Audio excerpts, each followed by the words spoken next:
बोला कैसे हम भूलाबो सनम मोर दिलवा में तोहरे मूर्तिया गे। बोला कैसे हम भूलाबो सनम मोर नाम भुला जाए हर शाम भुला जाए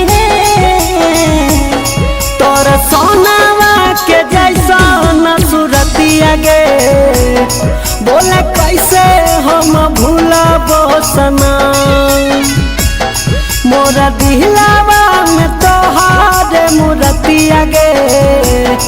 बोला कैसे हम भूलाबो सनम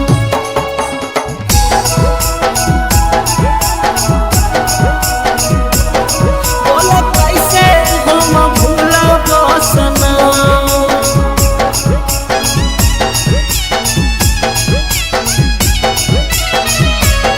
मोरा दिलवा में तोहरे मूर्तिया गे। बोला कैसे हम भूलाबो सनम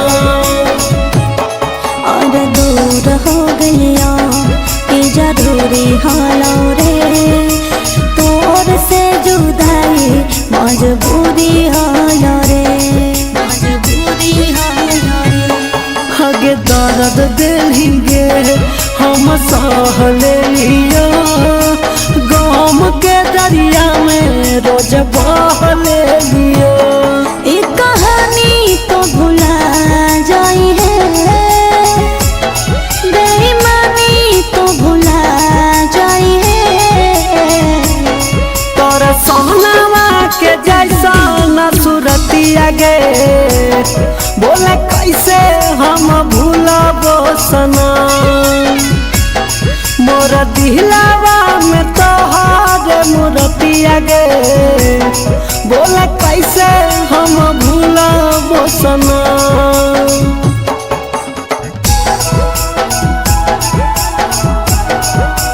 बोला कैसे हम भूलाबो सनम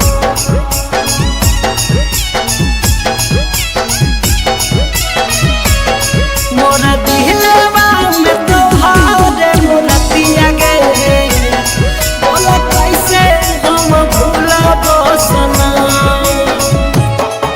ई पगली दीवाने के काहे याद करो ही अखिया के लोरवा आजाद करो ही आजाद करो ही। ई पगला दीवाना तोरा याद करतोगे अखिया के लोरावा बर्बाद करतोगे।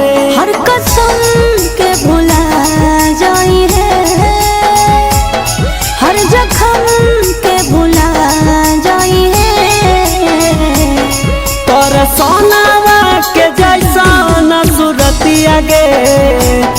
बोला कैसे हम भूलाबो सनम मोर दिलवा में तोहरे मूर्तिया गे।